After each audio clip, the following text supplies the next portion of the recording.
करूंगा कि क्या कमी महसूस की या क्या सोच के इसको आपके करिकुलम में बीएससी या अदर डिसिप्लिन में इसको जोड़ा गया, जोड़ने का क्या रीजन था, इसका इंपॉर्टेंस या रोल क्या है एग्रीकल्चर में, इसको मैं डिस्कस करूंगा कि हिस्ट्री क्या रही है, और दूसरा कि आप मान लीजिए रावे स्टूडेंट अपने टाइम पे आप रावे करता है, तो आपको जब रूरल सर्वे करना है तो आपका जो इंटरव्यू शेड्यूल रहेगा या जो शेड्यूल बना के ले जाएंगे उसमें क्या क्या चीजें क्या इंफॉर्मेशन आपको कलेक्ट करनी है फार्मर से, इसको आपको डिस्कस करना है। ठीक है, जैसे रावे को बेसिकली आप कोई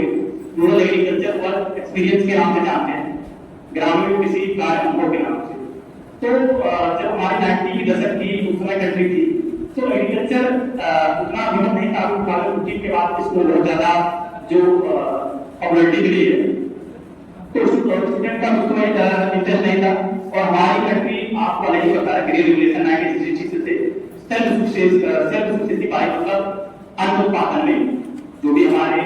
आगमा भाई के योगदान से उसको स्वावलंबी बने ये रीजन। तो 19 के दशक में उस समय बीसीएजी जो थी वो 3 ईयर का प्रोग्राम रहता था, जब 90 92 के आगे तो 92 के बाद से ये 4 ईयर किया गया, तो 1 साल आपको बताया गया वो राजे के साथ बढ़ा है। तो 1992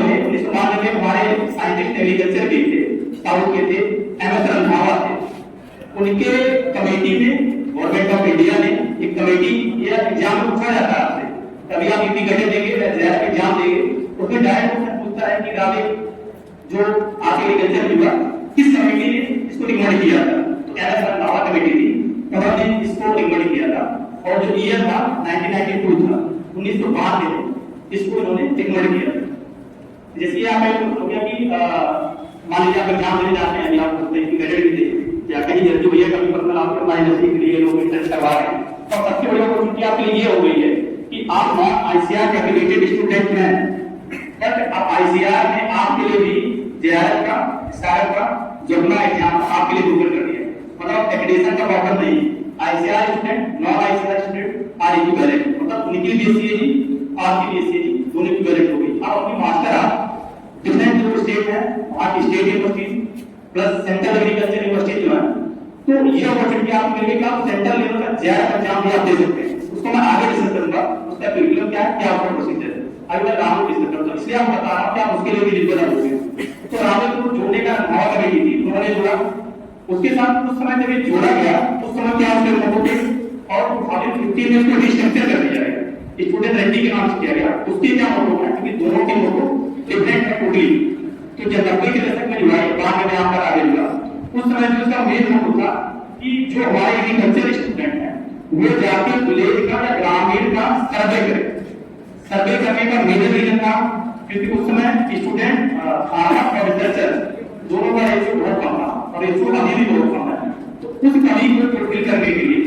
जो हमारे बीएससी एग्रीकल्चर थे या अदर डिसिप्लिन के स्टूडेंट थे, तो उनको एज ए लिंक का रिसर्चर, मतलब जो आपके यूनिवर्सिटी के टीचर है या केवीडी के साइंटिस्ट है या एग्रीकल्चर यूनिवर्सिटी के डिफरेंट साइंटिस्ट है, उनके और फार्मर के बीच में एक लिंक का काम करता था।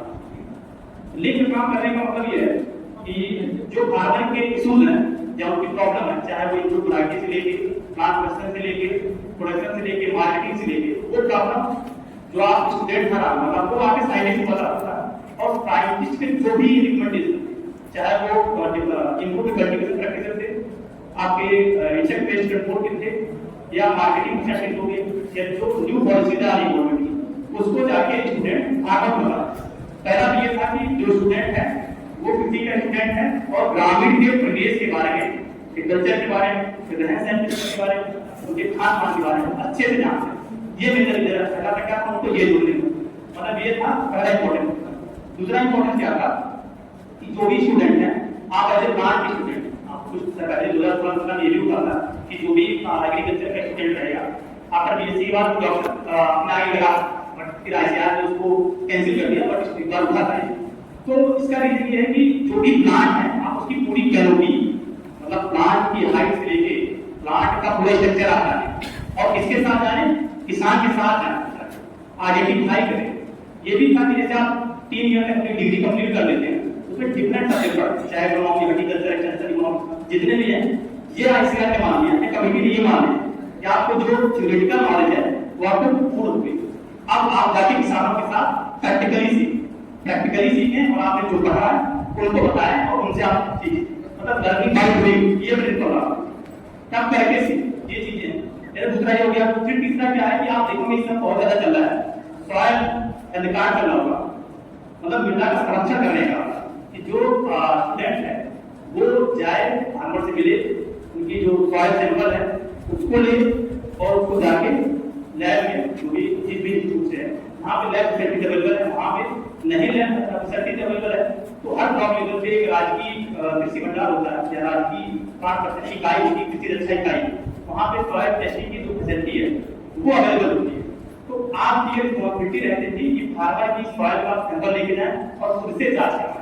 उसमें कितनी कौन सी न्यूट्रिएंट की कमी है, सॉइल आपकी किस टाइप की चलाइन है स्टीक है, ये चीज आपको पता करनी थी और रिकमेंड करना था कि कितना फर्टिलाइजर का डोज आपको यूज करना है जब आप सीख के जाते थे, पढ़ के जाते थे। ये चीज मतलब 2 वे प्रोसेस था, आपको अपना भी स्किल डेवलप करना था और फार्मर के प्रोडक्शन को भी बढ़ाना, मिनिमम इनपुट में मैक्सिमम आउटपुट, ये चीजें देख के पूरी गई। तीसरा पॉइंट ये था। चौथा ये था जैसे क्योंकि हमारा एग्रीकल्चर है सिर्फ क्रॉप पे डिपेंड है, इंटीग्रेटेड फार्मिंग आप इसमें समझोगे आईएफएस मॉडल ही चल आपको एक साथ जो भी आपके पास रिसोर्सेज हैं उसको डिफरेंट आपको इंटरप्राइज में चाहे crop production, animal husbandry, poultry, fisheries में आपको डिवाइड प्रॉपर एलोकेट करना है, जिससे ये होता है कि मैक्सिमम आपका आउटपुट आता है। एक मान लीजिए आपका इंटरप्राइज अगर फेल भी होता है, मान लीजिए क्रॉप जिसमें मतलब ड्रॉट का मान लीजिए सूखा पड़ रहा है, एक इंटरप्राइज अगर फेल भी हो रहा है तो दूसरा उसको एज ए सप्लीमेंट के रूप में इसलिए बोला जा रहा है काई टेस्ट, तो इसको ध्यान में रख के उस समय ये जोड़ा गया था। चौथा ये था कि जैसे हमारे एग्रीकल्चर का मेजर कंपोनेंट अगर देखा जाए तो एनिमल एक संपूर्ण किसान तभी माना जाता है। मान लीजिए कोई भी किसान सिर्फ अगर क्रॉप प्रोडक्शन कर रहा है तो उसको किसान आप खुद भी नहीं कह सकते, क्योंकि जब तक सॉइल की डिमांड है कि आपको ऑर्गेनिक मैटर सप्लाई करना है, ऑर्गेनिक मैटर आपको कैसे सप्लाई होगा तो वो भी जाता है जो भी काउ डंग होता है, मतलब जो भी गोबर होते हैं उसको हम लोग फार्म यार्ड में से कन्वर्ट करके डालते हैं, इसलिए एक दूसरे की कंप्लीमेंट्री है। तो गवर्नमेंट ने इसको भी ध्यान में रख के इसलिए उसमें जोड़ा था। और ये एक और था कि जो कृषि से रिलेटेड औद्योगिक थे उसको जो स्टूडेंट था यहाँ मान लीजिए पढ़ के जाता था या उनको ट्रेनिंग, अब आप पढ़े हैं कि नहीं पढ़े हैं ये आप जान सकते हैं, लेकिन जो गवर्नमेंट है जो रिकमेंड कर रही है वो जान रही है कि आपको फुल नॉलेज, अब नॉलेज कितनी है ये आप पता है, लेकिन उसको ये है कि आप 3 साल में पूरे नॉलेजेबल हो गए, वो भी सब्जेक्ट का बेसिक चीजें जान गए और जो आपको ट्रेन किया गया है आप जाके फार्मर को ट्रेन करें। इसीलिए मेजर ये रीजन था, अगर आप मेजर पॉइंट में देखें कि जो गैप होता है रिसर्चर और फार्मर के बीच में उसको फुलफिल करने के लिए रावे प्रोग्राम को ले गया है, क्योंकि साइंटिस्ट और फार्मर का बराबर इंटरेक्शन नहीं होता और फार्मर जो स्टूडेंट है वो भी फार्मर से इंटरेक्शन नहीं करता है। और दूसरी बात है कि लिविंग ऑफ स्टैंडर्ड नहीं जान पाता, जैसे हम पंखे में बैठे तो थोड़ी जानता है कि किसान की स्थिति क्या है, उसके बीच में जाके जब फील्ड में जाएंगे सब कुछ देखेंगे तब पता चलेगा। तो उस गैप को फुलफिल करने के लिए या आइडेंटिफाई करने के लिए फार्मर की सोशल इकोनॉमिक कंडीशन सामाजिक स्तर जो होता है उसके लिए जोड़ा गया था। और एक और ये जैसे कि कृषि प्रसार, जैसे कि अभी सर ने बताया कि सरकार का जो मेजर रोल होता है तो गवर्नमेंट ने इसको भी ध्यान रखा कि मान लीजिए कोई नई वैरायटी स्पेशल जो है रूरल सर्वे होता है और रूरल सर्वे आप कैसे करेंगे तो उसको मैं आपको बताता हूँ कि अगर मान लीजिए रूरल सर्वे आप जानते करने कि फार्मर जो भी है आपको अपनी पूरी इंफॉर्मेशन कभी नहीं देगा। अगर उसके पास 10 बीघे है 1 बीघा होता है, उसके पास कार मिल रहा है तो कार कभी नहीं होता है, लैंड उसके पास जितने मतलब वो तभी आपके साथ जो फुल इंफॉर्मेशन है वो आपके साथ शेयर नहीं करेगा। तो इसको कैसे आपको खुद से ऑब्जर्वेशन मेथड से समझना है या आप सर्वे करने जा रहे हैं कि इन बातों का ध्यान रखेंगे, जो आप अपना इंटरव्यू शेड्यूल बना रहे हैं उसमें क्या क्या चीजें ऐड होनी चाहिए उसको मैं आपको बताऊंगा। देखिए जैसे इंटरव्यू शेड्यूल जो भी बनाया जाता है वो कुछ जो पॉइंट होते हैं उनको ध्यान में रखकर बनाया जाता है। जैसे कि आपका टॉपिक क्या है इंटरव्यू शेड्यूल बनाने, तो यहाँ हमारा जो टॉपिक है वो फार्मर से इंफॉर्मेशन कलेक्ट करना है, तो उसमें पहला जो आपका रहेगा वो जनरल इंफॉर्मेशन रहेगा। जनरल इंफॉर्मेशन में जैसे क्या चीजें आती है, उसका नेम ऑफ द फार्मर हो गया, उसकी एज हो गई, आपका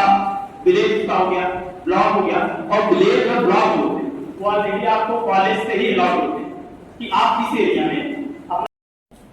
मास मीडिया एक्सपोजर मतलब संचार के साधन के पास संचार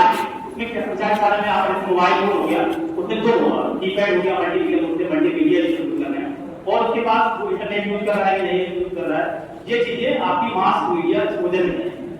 नेक्स्ट पॉइंट जो आपका होगा, जो 14 मार्च को जो डालेंगे वो आप उसको डालेंगे कि ट्रांसपोर्टेशन फैसिलिटीज, मतलब ट्रांसपोर्टेशन फैसिलिटी में फार्मर कौन कौन से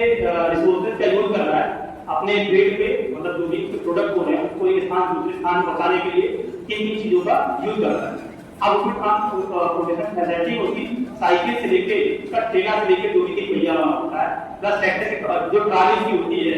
वो सब चीजें उसमें इंक्लूड है। जब आप डालेंगे, जैसे ट्रांसपोर्टेशन फैसिलिटी आपने डाल दी, आपने पहले से डाल दिया, ट्रॉली दूसरे में आपने डाल दिया, रिक्शा, तो ये चीजें जब उससे आप पूछेंगे आपके पास है कि नहीं, अगर है तो आप ठीक करें, नहीं है तो आप खुद जाए, इसलिए इसको चेक किया जाता है कि उसके पास क्या ट्रांसपोर्टेशन फैसिलिटी क्या यूज कर रहा है, किन चीजों का, इससे भी फार्मर की सोशियो इकोनॉमिक कंडीशन पता चलती है। ये 6-7 पॉइंट जो है इनको ध्यान रखने के बाद आप चौथे पे जाएंगे कि उनका मेजर क्रॉपिंग पैटर्न क्या है। क्रॉपिंग पैटर्न ऑलरेडी आपको पता होगा, क्रॉपिंग पैटर्न से लेके क्रॉप रोटेशन से लेके फार्मिंग सिस्टम से लेके क्रॉपिंग पैटर्न का मतलब है कि वो धान गेहूं की उगा रहे हैं, धान गेहूं के साथ और भी जो क्रॉप है उनको ले, इससे क्या है कि आप उस एरिया के बेसिस पे जो आप डेटा ले जाके देंगे साइंटिस्ट को, उसके बेसिस पे वो न्यू प्रैक्टिसेस को वहां के लिए मतलब स्टार्ट करेंगे या रिकमेंड करेंगे ये चीजें। उसके बाद आप क्या मतलब क्रॉप रोटेशन हो गया, फिर आप लेके जाएंगे प्लांट प्रोडक्शन मेजर।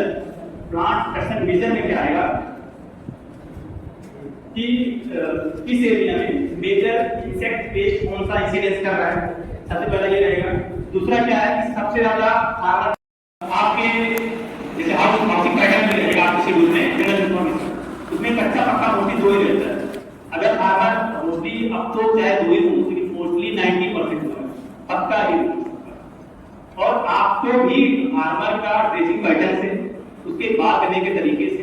और उसके जो हाउसिंग पैटर्न है, उसके बाद जो रिसोर्सेज अवेलेबल है, चाहे वो बाइक से लेके चाहे वो डीलर है ट्रैक्टर, उसके बेसिस पे उसकी आपको इकोनॉमिक कंडीशन खुद से ऑब्जर्वेट करना।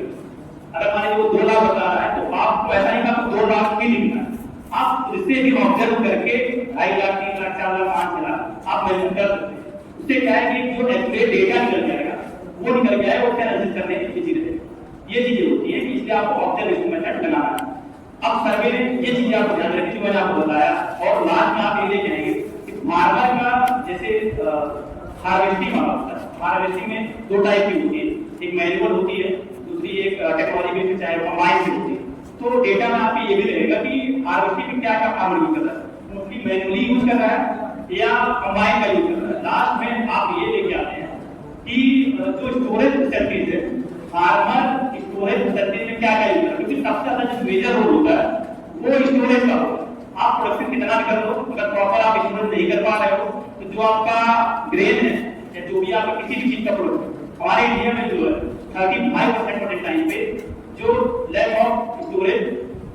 इंफॉर्मेशन की वजह से या प्रॉपर ट्रेनिंग को नहीं किया कि कैसे ग्रेन को आप स्टोर करना है या वेजिटेबल को कैसे, अगर आप जो लॉसेस होते हैं आपके टोटल वेजिटेबल होते हैं क्योंकि पेरिशेबल क्रॉप होती है, 2 या 3 दिन का उसमें से 4 या 5 दिन ड्यूरेशन होती है, लाइफ साइकिल पूरा होता है आपका जब वो मेच्योरिटी पहुंच जाते हैं। तो 35 से 40% का प्रोडक्शन है due to lack of proper storage की वजह से कम होता है। तो इस चीज को भी आप फार्मर से आपको डेटा देनी है, प्लस जो भी चीजें हैं जो भी आपको पता है कि कैसे जैसे ग्रेन को कैसे स्टोर करना है, क्या उसका टेम्परेचर फार्मर को रखना है, ये चीजें आपको यहाँ से बताई जाएंगी। और जो भी आप डेटा लेके आ रहे हैं, अगर आप उसको प्रॉपर नहीं बता पा रहे हैं तो आप उसको गलत मत बताइए, क्या आप उसको गलत बता के चले आ रहे हैं तो वो जो कर रहा है आपको दूसरा लड़का आपका तुमने डेटा ले रहे हैं भगा दे। अगर नहीं पता है तो आपने टीचर से कंसल्ट करके या किसी से कंसल्ट करके तभी आप कोई चीज को रिकमेंड करेंगे क्योंकि आपकी एक प्रोडक्ट वर्ड को अभी एक नाम बताता हूं, हमारे बैच में था तो हम लोग राजे में गए थे 2019 में की बात है। उसने एक लड़के ने फार्मर था, उसके पास पेट की प्रॉब्लम थी तो उसने अपने आप से दवा रिकमेंड कर दी और फार्मर ने उसने दवा को मतलब डाल दिया अपने पेट में और नेक्स्ट डे जो थी मतलब दूसरे दिन उसकी पूरी क्रॉप फार्मर की खराब। तो इसमें फॉल्ट किसकी थी? स्टूडेंट की, लैक ऑफ नॉलेज की वजह से।